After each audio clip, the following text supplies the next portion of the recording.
Hello, it's day 66, and I want to talk about body assessment tools. Welcome to the office, what do you think? I was getting really tired of there being nothing behind me when I recorded these videos, so here you go, there's the printers. I was originally going to devote a separate day to each separate body assessment tool, but I realized very quickly that I didn't want to do that. Because things like scales and calipers and even like those funny tight jeans that I bought like a year ago, every every method that you use to like evaluate your size, every method ultimately comes down to one thing. Do you feel good about yourself or do you feel bad about yourself? I've mentioned before that the scale is not something that really bothers me, which is why I'm comfortable using it as often as I do. I do understand that weight fluctuates from day to day just naturally, depending on how much you drank, or how much you slept, or how much you worked out, or how much you ate. But generally, if the line is trending down, you're losing weight. I've always viewed the scale as just information. Information that isn't good or bad one way or the other. But there are plenty of people out there in the world who are very, very bothered by the scale. I've known people who've taken their frustration out on their scale. Like, it's not as popular anymore, but in the early internet days, there was a trend going around for a while where larger women, big women, would take their scales outside and perform an office space style beat down on them. Like, take a baseball bat, a golf club, take, a brick. I even saw one lady with like a knife and a gun, and just destroy that scale. The message behind those videos was very clear. The scale is not going to control me. I've never really felt controlled by the scale, though. My body assessment tools are much more along the lines of things that I can measure with. I'm not much for measuring tape, but I am very, very big on clothing sizes. I am the sort of woman who will buy clothes a size too small as motivation. Like, ooh, I'm going to be able to do it here pretty soon. But when you do that to yourself, the message is always the same. You try to pull on the too small blouse.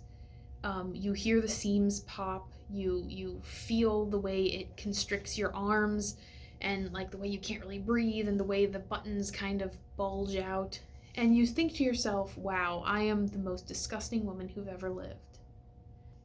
Obviously, that's not true. Not everyone can fit into every size. But when you are trying to diet, when you are trying to validate yourself by being smaller, that is a very powerful message. So while I've never felt that message from a scale, I do understand what that feels like because I felt it from clothing. But the body assessment tool that really inspired me to make this video wasn't the scale or the too small clothes. It was actually the calipers. If you don't know what calipers are, they're kind of like scissors. There's like two little moving arms to them, and at the end there are hooks. And I don't really know how it works, to be honest with you, but like the doctor or the dietitian or whoever comes up and they like squeeze your fat, like the fat on the back of your arm, they squeeze it with these little hooks, and somehow they can judge how much body fat you have based on that. I have distinct memories of being in gym class and the gym teacher squeezing everybody's fat with the calipers. I even remember what she said. She said, "Oh, you're doing okay, Kara, but you could lose a little." It was a different time back then. You could just say that to someone. When I got off the scale this morning, I was thinking about the calipers. Like, it'd be fun to like find a pair and actually like figure out how they work and like understand, because I suspect that the scale doesn't bother me. I don't think the calipers would bother me either. However, the tape measure bothers me, and clothing sizes bother me. Why do I do this to myself? When I'm struggling, why do I feel the urge to like go out and buy another thing that's going to make me feel bad? Why do I do that?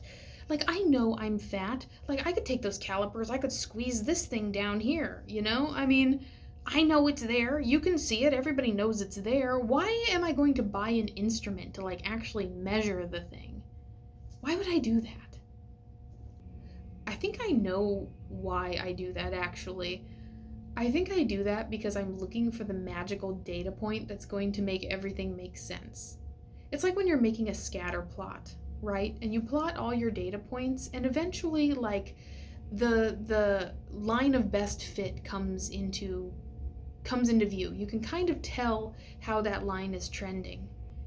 And I guess I feel like if I track my calories enough, if I weigh myself enough, if I run fast enough, go hard enough, eventually I'll have enough data to where I can just be like, oh, there's the problem. I've been eating M&Ms at 3 p.m. Obviously, that's the problem right there. I'm actually very afraid.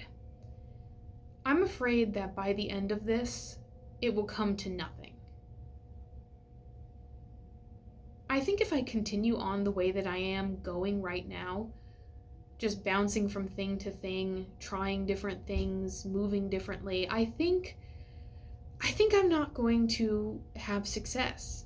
I think with weight loss, it's really about consistency. I just don't have the consistency. I track my calories some days and then I fall off for a while, then I track them again and I fall off. I'm on like I'm in stasis. I'm on a cycle that has me just doing the same thing over and over. And it's funny because I complain about this sort of thing professionally all the time.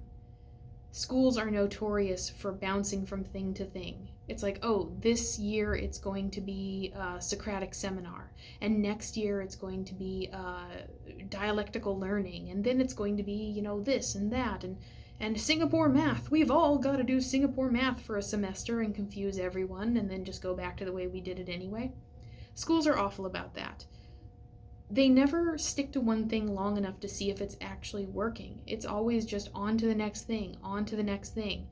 Train the teachers on the next thing because, oh, this old thing isn't going to work, but this new thing's going to be magic and all the kids are going to understand immediately.